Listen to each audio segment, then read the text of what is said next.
کہانی سناؤں آپ.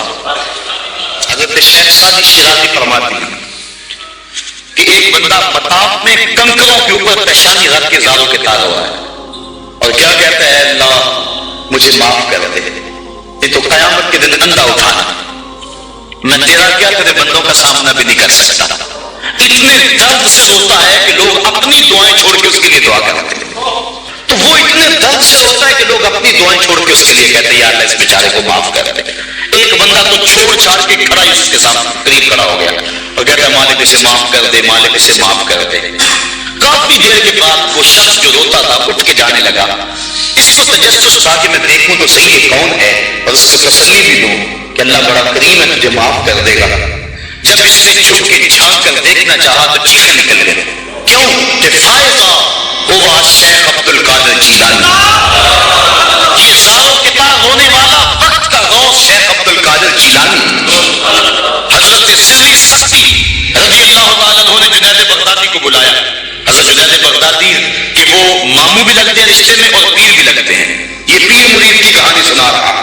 آج کا پیر تو گارنٹی دے رہا ہے نا, اللہ اکبر. حضور تو حضرت ربیعہ کو بھی جنت کی بشارت دیں اور ساتھ کہے کثرت سجود سے میری مدد کرنا, اور پیر کہتا تجھے پرواہ ہی نہیں ہے. آؤ پیر مرید کی کہانی سنا رہا ہوں. حضرت جنید بغدادی فرماتے ہیں میرے ماموں نے تنہائی میں مجھے بلایا اور مجھے وصیت دی.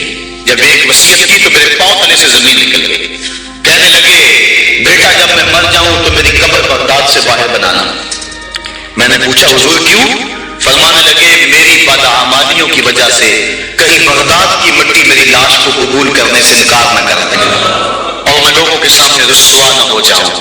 یہ ہیں وہ لوگ تتجافا جنوبہم عن المضاجع, جن کی کروٹیں بستروں سے الگ رہتی ہیں, اللہ کو خوف اور طمع میں پکارتے ہیں, لیکن زندگی کا ایک لمحہ تقوی سے عبارت ہے. دنیا میں تکلیفیں صحیح.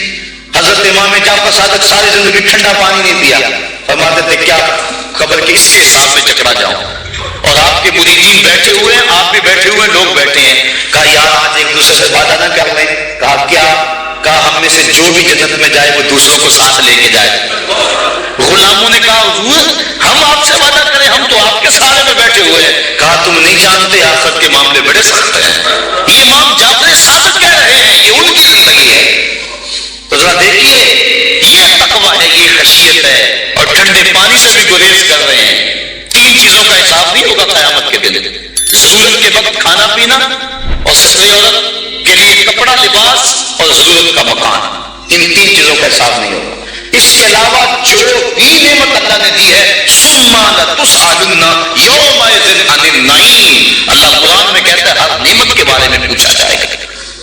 تو صاحبو جن لوگوں نے اس بات کا خیال رکھا کہ ہمیں پوچھنا ہے اور ایک ایک بات کا ہم نے جواب دینا ہے, یہ بات درست ہے کہ اللہ اپنے فضل سے معاف کرے گا.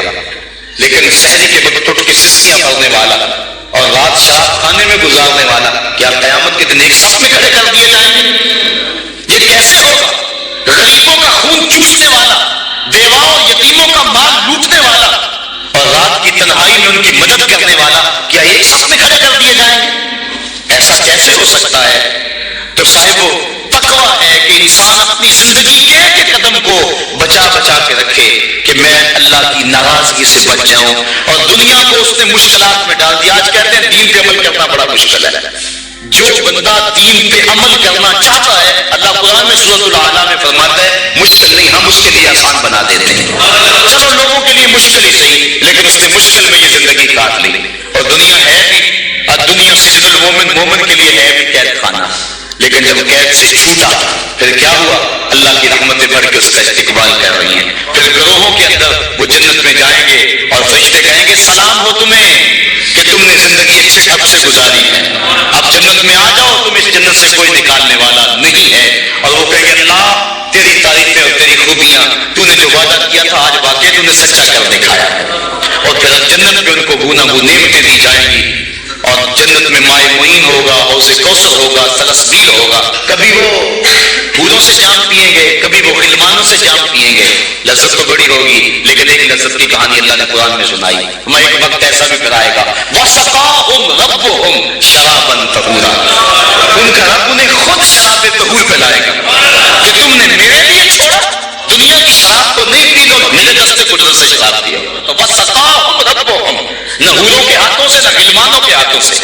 نہ کسی اور کے ہاتھوں سے. وَسَقَاهُمْ رَبُّهُمْ. پھر دنیا کی تکلیفیں یاد رہیں گی جب مالک شراب طہور پلا رہا ہوگا. تو یہ ہے زندگی. اپنی زندگی کو اس ڈھنگ سے گزاریں کہ آخرت کی زندگی بہتر ہو جائے. تو انہوں نے جو لوگوں کو دین دیا، لوگوں کو دین کی قدر ہے، تو یہ ان کو ملا کہاں سے؟ تو پھر بات کہی آتی ہے کہ آغوش مادر کی تربیت اثر دکھاتی ہے. اگر انہوں نے 70,000 لوگوں کو دین کے لیے بلایا اور لوگ کھچے چلے آئے، اور پھر 4,000 لوگ ایک مجلس میں وہ واصل باللہ ہوتے چلے گئے، تو ہم اگر دیکھتے ہیں جب وہ گھر سے حصول علم کے لیے نکلتے ہیں تو ماں ان کی آستین میں 40 درہم سی دیتی ہے اور ساتھ یہ تاکید کرتی ہے کہ بیٹا تو نے جھوٹ نہیں بولنا ہے. اللہ اکبر. پھر راستے میں جب قافلہ لوٹا جاتا ہے تو ایک بچے کو بچہ سمجھ کے اس کے پاس کیا رکھا ہوگا کوئی تلاشی بھی نہیں لیتا. گزرتے سرے راہ ہی ڈاکو پوچھ لیتا ہے آپ کے پاس بھی کچھ ہے؟ تو کہتے ہیں ہاں میرے پاس بھی 40 درہم ہے. تو وہ حیرت زدہ ہو کے رک جاتا ہے کہ مطلب چوروں اور ڈاکوؤں کو بھی پیسے بتائے جاتے ہیں. تو وہ تلاشی لیتا تو آستین میں سیے ہوئے 40 درہم دستیاب ہوتے ہیں. تو اپنے آقا کے پاس لے جاتا ہے کہ یہ بچہ ہے، ہم صرف نظر کر کے گزر رہے تھے، بس چلتے چلتے پوچھ لیا کہ تمہارے پاس بھی کچھ ہے. تو اس نے کہا کہ 40 درہم ہے. تو تلاشی لی تو واقعی 40 درہم. یہ کوئی انوکھا سا بچہ ہے. تو وہ ڈاکوؤں کا سردار پوچھتا ہے کہ ڈاکوؤں سے تو پیسے چھپائے جاتے ہیں اور تم نے بتا دیا. کہا میری ماں نے کہا تھا جھوٹ نہیں بولنا. یہ میری ماں کی نصیحت تھی اور میں اس نصیحت پہ کھڑا ہوں. اللہ اکبر. اس کی آنکھوں سے آنسو جاری ہو گئے کہ یہ ایک بچہ ہو کے ماں سے کیا گیا عہد توڑتا نہیں ہے، اور ہم اللہ سے کیے ہوئے وعدے توڑ رہے ہیں اور پامال کر رہے ہیں. تو کہا کہ آپ ہاتھ بڑھائیے، ہم آپ کے ہاتھ پہ ہی توبہ کرنا چاہتے ہیں. آپ فرماتے ہیں سب سے پہلے لوگ جو میرے ہاتھ پہ طائب ہوئے وہ ڈاکو تھے. اب مجھے بتائیے یہ حصول علم کا بھی راستہ ہے. ابھی عالم بننے جا رہے ہیں، اس کے بعد تصوف کی کٹھن وادیوں میں قدم رکھیں گے، چلا کشی کریں گے، مجاہدے کریں گے، اور اس کے بعد وہ مقامات رفیع نصیب ہوگی. لیکن ابھی بچپن میں جا رہے ہیں تو یہ عالم ہے، اور جب علم حاصل کر کے واپس آ رہے ہوں گے تو پھر عالم کیا ہوگا. اور آپ جانتے ہیں کہ آپ کے والد گرامی اللہ اکبر حضرت عبداللہ صومعی، وہ ایک بہت بڑا نام ہے. نہر کنارے وضو کر رہے تھے اور وضو کرتے کرتے پانی میں بہتا ہوا ایک سیب آیا.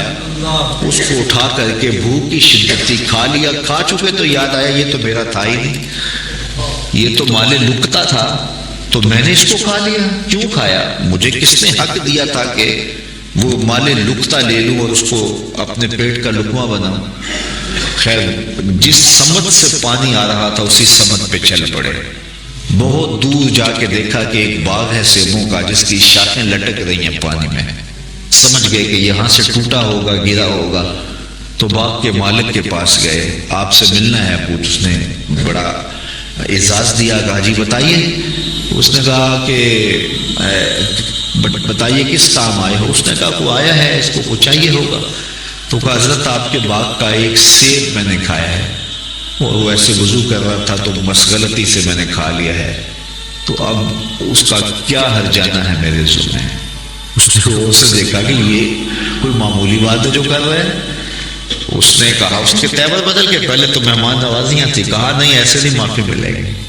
کہا کیسے معافی ملے گی؟ کہا 12 سال میرے باغ کی گوٹی کرنی پڑے گی.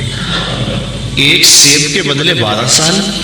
لیکن وہ بھی کوئی صاحب نظر تھے اور وہ بھی اس دوران ان کی تربیت کرنا چاہتے تھے اور انہیں دیکھنا چاہتے تھے. تو کہا کہ 12 سال تمہیں میرے باغ کی گوٹی کرنی پڑے گی.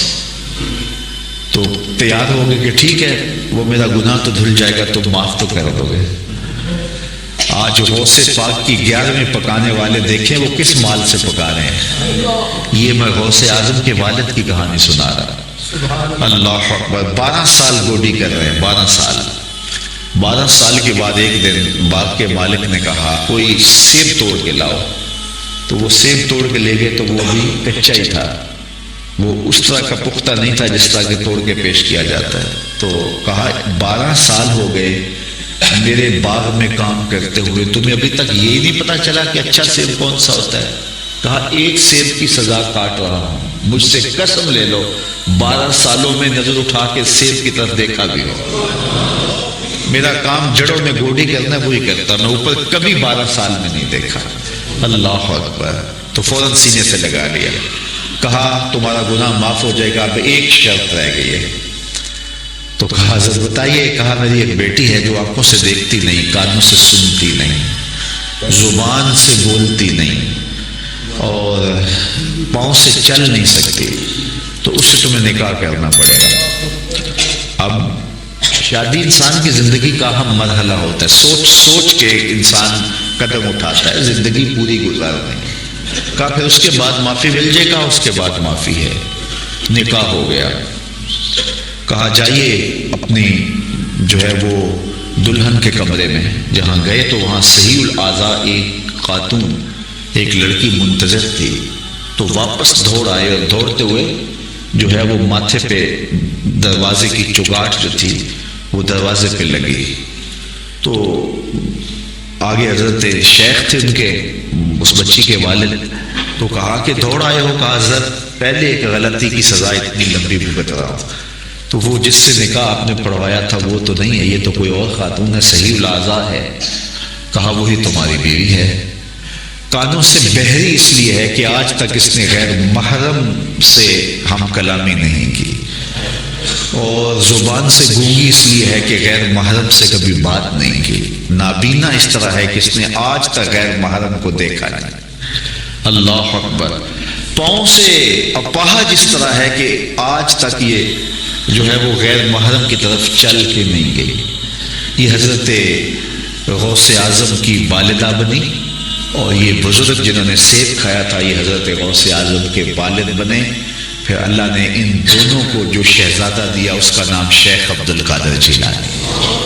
تو وہ کیا کسی نے کہا تھا نا کہ اچھی مائیں اچھی اولاد کی ضمانت ہوتی ہیں، اور مائیں جب اس طرح کی پاکیزہ صفتوں اور باپ تقوی کے اس معیار پر ہوں تو پھر بیٹے شیخ عبد القادر جیلانی ہی ہوتے ہیں.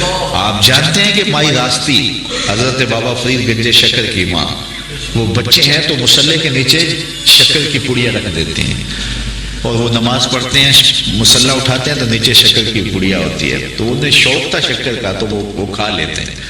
اللہ اکبر. تاکہ بچہ عادت اس کی پک جائے، پختہ ہو جائے نماز کی. امام غزالی نے احیاء العلوم میں لکھا ہے ہر عمل پہلے ریاکاری ہوتا ہے، پھر عادت بنتا ہے، پھر عبادت بنتا ہے. تو اپنی اولاد کی تربیت کرنی چاہیے کہ انہیں پہلے لالچ دے کے انہیں نیکیوں کی طرف راغب کرنا چاہیے. تو وہ روز شکر رکھتی تھی. ایک دن ماں کہیں گئی تھی اور آتے ہوئے لیٹ ہو گئی اور نماز کا وقت آ گیا.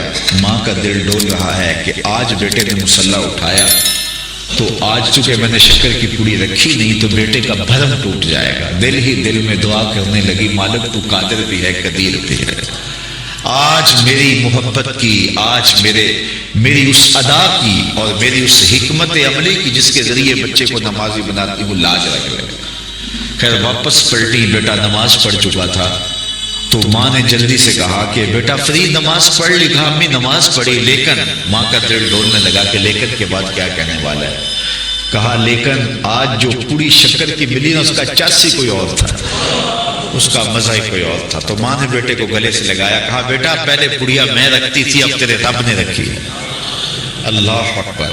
کیا آج کی ماں بیٹے کو نمازی بنانے کے لیے اس کے مصلے کے نیچے چاکلیٹ نہیں رکھ سکتی؟ آج اس کو نمازی بنانے کے لیے کوئی طریقہ اختیار نہیں کر سکتی؟ آج اگر ماں اپنی اولاد کی تربیت کے لیے کوئی اس دور کی مطابقت میں اچھا فیصلہ کرے اور اس کو دین کی طرف راغب کرے تو آج کا بیٹا بھی بایزید بستانی کا جانشین بن سکتا ہے. آج کا بیٹا بھی غوث اعظم شیخ عبد القادر جیلانی کا جانشین بن سکتا ہے. بابا فرید گنج شکر کا جانشین بن سکتا ہے. قطب الدین بختیار کاکی علیہ رحمہ جب حفظ کرنے جاتے ہیں تو استاد پہلا پارے سے آغاز کرتے ہیں، سارا پارا سنا دیتے ہیں، دوسرا تیسرا حتیٰ کہ 14 پارے سنا دیتے ہیں۔ 15ویں پارے سے استاد جی شروع کیجیے۔ کہا جس درس گاہ سے 14 پارے حفظ کیے ہیں وہیں سے باقی پارے بھی حفظ کر لیے ہوتے۔ کہا میری ماں کو 14 پارے آتے تھے، اور جب صبح اٹھتی تھی اور اتنی دیر تک جو ہے وہ رکتی نہیں تھی، کام بھی کرتی رہتی تھی، 14 پاروں کی تلاوت بھی کرتی رہتی تھی۔ اور یہ بات میں نے ماں کی آغوش سے یہ پارے سیکھ لیے ہیں۔ جب ماں ایسی ہو تو بیٹے قطب الدین بختیار کاکی بنتے ہیں۔ اقبال کہتا ہے تو نہ شناسی کہ تو نہ دانی کہ سوزے کے راتے تو دیگر گو کر تقدیر عمر را۔ اے میری بہن تو نہیں جانتی، اگر تو بہن ہو کے قرآن پڑھے تو عمر کی تقدیر بدلتی ہے، اور اگر تو ماں ہو کے قرآن پڑھے تو بیٹا نیزے کی نوک پہ قرآن سناتا ہے۔ تو ماؤں کو خاص طور پہ اپنی اولاد کی تربیت کے اندر کوشاں ہو جانا چاہیے۔ یہی حضرت غوث اعظم رضی اللہ تعالیٰ عنہ کی تعلیمات ہمیں بتاتی ہیں۔ ہر انسان کے ساتھ ایک محافظ فرشتہ پیدا کیا ہے، اور اگر وہ محافظ فرشتہ انسان کے ساتھ نہ ہو، شیاطین انسان کو ویسے مار ڈالیں، انسان کو قتل کر ڈالیں، اگر اللہ نے حفاظت کے لیے فرشتہ معمور نہ کیا ہو۔ یہ انسان کے دشمن ہے، اور انسان کو شیاطین راہ مستقیم سے ہٹانے کے لیے دن رات کوشش۔ پھر یہ اتنا مکار دشمن ہے، ہر ایک کو ایک لاٹھی سے نہیں ہانکتا، اسے پتا ہے کہ کس کو کیسے بھٹکانا ہے۔ ایک شب زندہ دار جس کو سحری کے وقت اٹھ کے آنسو بہانے کا لطف ملتا ہے، اب شیطان اس کو کہے کہ سحری کے وقت اٹھا نہ کر، تو وہ شب زندہ دار جب اس کے آنسو مسلح میں جذب ہوتے ہیں اور وہ اترتے ہوئے آنکھوں سے آنسو اتنی لذت اسے دیتے ہیں کہ دنیا ما فیہا کی لذتیں ایک طرف اور یاد خدا میں رونا ایک طرف۔ اب شیطان کسی کو کہے کہ سحری کے وقت اٹھا نہ کر، تو کوئی شیطان کی یہ بات تھوڑی مانے گا، تو شیطان اسے یہ کہتا بھی نہیں، اسے کہتا نہیں اٹھا کر، لیکن صبح بتا دیا کر کہ میں تہجد گزار ہوں، اسے ریا میں مبتلا کرے۔ ایک شخص جس کی طبع میں فیاضی گندی ہوئی ہے، اب شیطان اس کو کہے کہ تو سخاوت نہ کیا کر، بخل کا درس دے، تو طبعاً جو سخی شخص ہے جس کی فطرت کے اندر فیاضی ہے، تو وہ شیطان کی اس بات کو تو نہیں مانے گا۔ شیطان سے یہ کہتا بھی نہیں کہ تو بخل کر، اسے فضول خرچی کی طرف لگا دے گا، اسے ان کاموں میں خرچ کرنے کی ترغیب دے گا جس کا اس کو اور معاشرے کو کوئی فائدہ نہیں ہوگا۔ اس لیے شیطان رخ بدلتا ہے۔ ایک شاعر جس کی طبع کے اندر لطافت ہے، نرمی ہے، محبت ہے، اب شیطان اس کو کہے کہ فلاں کو قتل کر دے، تو شاید تو شاخ سے پھول بھی نہیں توڑ سکتا، تو پھر وہ کسی کا سر کاٹ دے، یہ کیسے ممکن ہو سکتا ہے؟ شیطان ایک شاعر کو یہ کہتا بھی نہیں، اسے وہ شراب اور شباب کے پیچھے لگا دیتا۔ اب اتنا سخت دشمن، اتنا مکار دشمن، حضرت سیدنا غوث اعظم رضی اللہ تعالیٰ عنہ فرماتے ہیں میرے اوپر صحابہ نور چھا گیا، اور آواز آئی عبد القادر، تو نے اللہ کی اتنی عبادت کی ہے، اتنی ریاضت کی ہے کہ شریعت کا ہم تمہیں اب مکلف نہیں رہنے دیتے، اور اب تو نماز نہ پڑھے اور دیگر اعمال نہ کرے تو تجھے کوئی پکڑ نہیں، میں تیرے اوپر ایسے راضی ہو گیا۔ تو ایسے بادل سے آواز آئی، کہتے مان میرے دل میں خیال آیا کہ اگر عبادت کا مکلف نہ ہونا ہوتا تو امام الانبیاء صلی اللہ علیہ وسلم سے بڑھ کر کون اللہ کا مقرر تھا۔ حتیٰ تتورم قدمہ، حضور جب نماز پڑھتے اور اس قدر لمبا قیام کرتے حضور کے مبارک پاؤں سوج جاتے، لیکن ان کو تو کہا گیا وَاعْبُدْ رَبَّكَ حَتَّىٰ يَأْتِيَكَ الْيَقِينُ، انہیں تو کہا گیا کہ آخری سانس تک اللہ کی عبادت کرنی ہے، تو میں کون ہوں کہ مجھے کہا جائے کہ تو اب عبادات کا مکلف نہیں رہا، کوئی بات نہیں ہے۔ تو کہتے ہیں میں لا حول ولا قوت الا باللہ پڑھا تو وہ جو مجھے دور نظر آ رہا تھا وہ سیاہی میں بدل گیا، تو وہ ابلیس تھا جو اس رنگ میں مجھے بھٹکانا چاہتا تھا۔ کہا عبد القادر اس مرتبے پہ پہنچے ہوئے کتنے لوگوں کو میں نے گمراہ کر دیا، تیرے علم نے تجھے بچا لیا۔ تو میں نے کہا ظالم میرے علم نے مجھے نہیں بچایا، میرے اللہ کے فضل نے بچایا۔ تو کہا پھر بچ گیا ہے، کئی میں نے یوں لوٹ لیے۔ تو اتنا مکار دشمن ہو جو ہمارے اوپر مسلط ہے اور دن رات کوشاں ہے ہماری متاع عمل لوٹنے کے لیے، متاع ایمان لوٹنے کے لیے، تو پھر مجھے بتاؤ کہ ہم کیا غافل ہو کے بیٹھیں گے؟ ایسے ناپاک وجود کا مقابلہ کوئی آسان ہے جو ہماری متاع عمل لوٹتا ہے، متاع ایمان لوٹتا ہے، ہمیں عمل کرنے نہیں دیتا، کریں تو وسواس ڈال رہا ہوتا ہے، کرنے تو ریا میں اور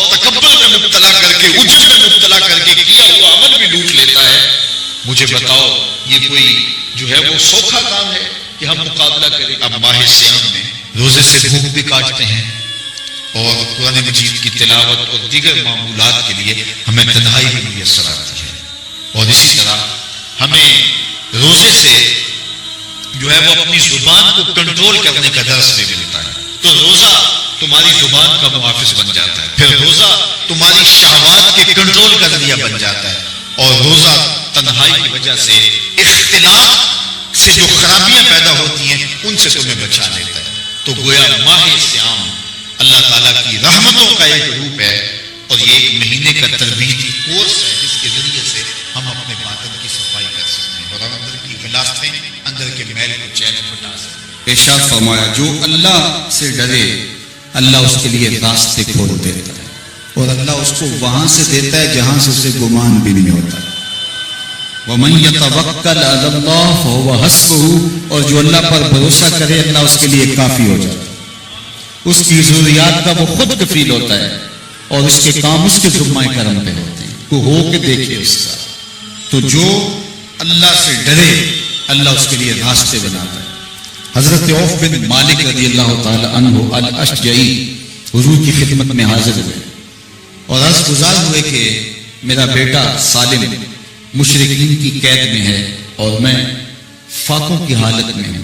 تو فرمایا آل محمد کے پاس ایک سیر جو ہیں، بس اس کے علاوہ ہمارے پاس بھی کھانے کے لیے دنیاوی اسباب نہیں ہیں۔ کہا صبر کرو اور اللہ سے ڈرو، اور لا حول ولا قوت الا باللہ کثرت کے ساتھ پڑھو۔ یہ ایسا وظیفہ ہے، ایک حدیث پاک میں آتا ہے کہ یہ 99 بیماریوں کا علاج ہے، اس میں سب سے کم درجے کی بیماری ہم اور غم ہے۔ یہ دکھوں کا مداوع ہے، مشکلات کا علاج ہے، اور یہ وظیفہ میرے حضور نے بتایا۔ حضرت ابو ذر غفاری رضی اللہ تعالیٰ عنہ کو حضور نے 5 چیزیں بتائی، ان میں سے 5ویں چیز یہ تھی کہ ابو ذر کثرت کے ساتھ لا حول ولا قوت الا باللہ پڑھا کرو۔ فرمایا عرش الہی کے نیچے ایک خاص خزانہ ہے، یہ وظیفہ وہاں سے آیا ہے۔ یہ زندگی میں معمول بنا لو، جب پھنس جاؤ مشکلات میں آ جاؤ تو لا حول ولا قوت الا باللہ پڑھو، اللہ راستے کھولے گا۔ تو حضور نے 3 چیزیں فرمائی، اللہ سے ڈرو، صبر کرو، اور کثرت کے ساتھ لا حول ولا قوت الا باللہ پڑھو۔ وہ فرماتے ہیں کہ میں یہ عمل شروع کیا، ابھی گھر میں بیٹھے تھا کہ دروازے پہ دستک ہوئی، تو میں اٹھا کہ دروازہ کھولوں دیکھوں کہ کون ہے۔ تو دروازہ کھولا، دیکھا میرا بیٹا کھڑا ہے اور اس کے پیچھے 100 اونٹ کھڑے ہیں۔ تو میں نے کہا کہ تم اور یہ اونٹ؟ کہا مجھے موقع لگ گیا، میں ان کی قید سے بھاگ آیا اور آتے آتے ان کے 100 اونٹ بھی ہانک لایا ہوں۔ وَيَرْزُقْهُ مِنْ حَيْثُ لَا يَحْتَسِبُ، وہ تمہیں وہاں سے رزق دے گا جہاں سے تمہیں گمان بھی نہیں۔ اس کے ہو کے تو دیکھو، اللہ اکبر، اللہ کے ہو جاؤ تو پھر وہ تمہاری ضرورتوں کا کفیل ہو جائے۔ فرمایا حضرت عبداللہ ابن مسعود رضی اللہ تعالیٰ عنہ نے کہ کسی شخص کو فقر و فاقہ آ جائے تو وہ لوگوں کو بتائے کہ میں آج کل بڑے مشکل حالات میں ہوں، ہر وقت لوگوں کو بتاتا رہے تو اس کی مشکل بڑھے گی، اس کی مشکلیں آسان نہیں ہوں گی اس طرح۔ اور اگر وہ اپنی اس مشکل کو کسی سے شیئر نہ کرے بلکہ مصلی بچھا کے اپنے رب سے کرے کہ مالک فقر و فاقہ آ گیا ہے اور اس کا علاج تیرے پاس ہے، اس مرض کا مداوع تیرے پاس ہے۔ حضرت عبداللہ ابن مسعود فرماتے ہیں کہ رسول کریم نے فرمایا جلد یا بدیر اللہ اس کو مالا مال فرما دے۔ یہ بھی کبھی کر کے دیکھو، مشکل آ جائے، فاقہ آ جائے، مصیبت آ جائے، کسی سے نہ کہو، صرف اپنے رب سے کہو، پھر دیکھنا اس کی کرم نوازیوں کا می کیسے بنا۔ فرمایا اللہ پر بھروسہ کرنے کا جو حق ہے اگر وہ تم ادا کر دو وہ تمہیں ایسے رزق عطا کرے جیسے پرندوں کو عطا کرے۔ ہم تو دکان پہ جانا ہوتا ہے، فیکٹری میں جانا ہوتا ہے، ہم اپنے کاروبار پہ جانا ہوتا ہے، نوکری پہ جانا ہوتا ہے، مزدوری پہ جانا ہوتا ہے، ہمیں پتہ ہے کہاں آج صبح جانا ہے، لیکن پرندوں کو کوئی پتہ نہیں ہوتا کہاں جانا ہے، راس المال بھی نہیں ہوتا، لیکن صبح نکلتے ہیں، شام کو کبھی بھی خالی پیٹ نہیں آیا۔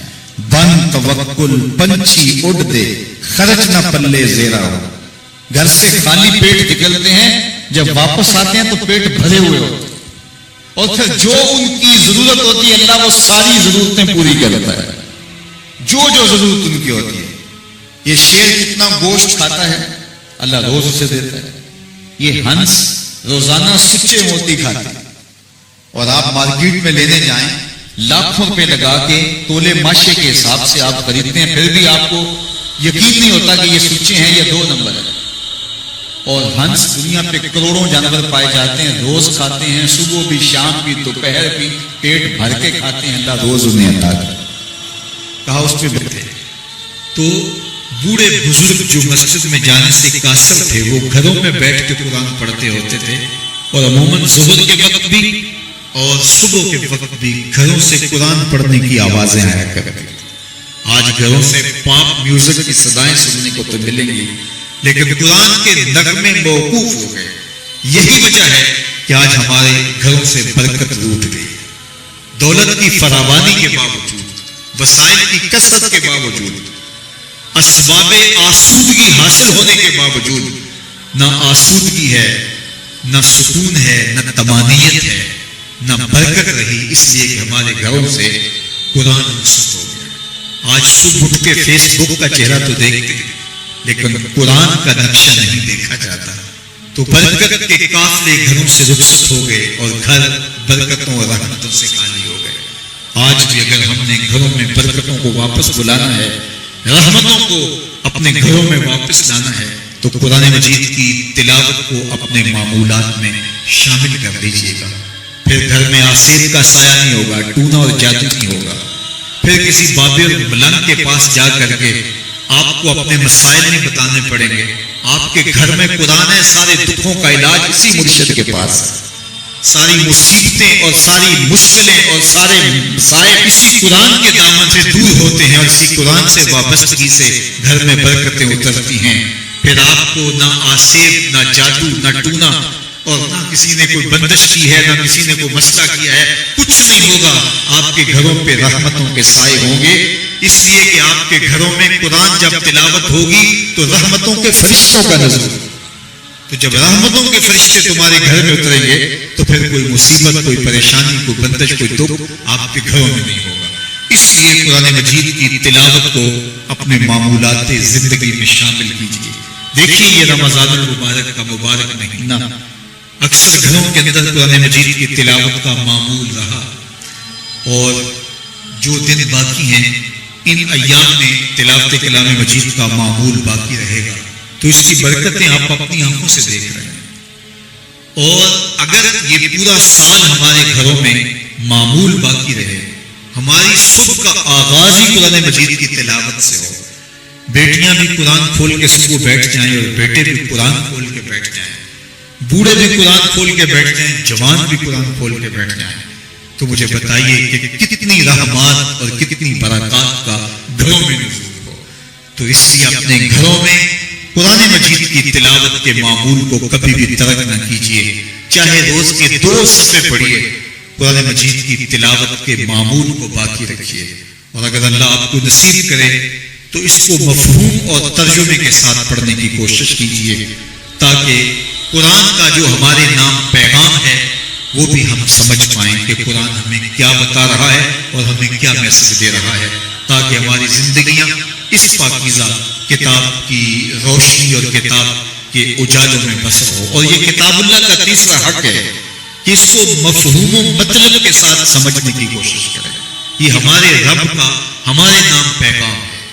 آپ کے کسی دوست کا، کسی ملنے والے کا آپ کے نام خط آ جائے اور وہ اس زبان میں ہو جو زبان آپ نہ جانتے ہوں، تو اتنی دیر تک آپ مطمئن نہیں ہوتے جب تک اس کے مندرجات سمجھ نہیں لیتے، کسی ایسے شخص سے وہ مضمون جان نہیں لیتے جو زبان جانتا ہو۔ تو ہمارے رب کا ہمارے نام یہ میسج ہے، ہمارے نام یہ پیغام ہے رسول کریم صلی اللہ علیہ وآلہ وسلم کی وساطت سے۔ تو ہمیں اس کو سمجھے بغیر چین کیوں آ گیا ہے؟ تو ہم اس پیغام کو سمجھیں۔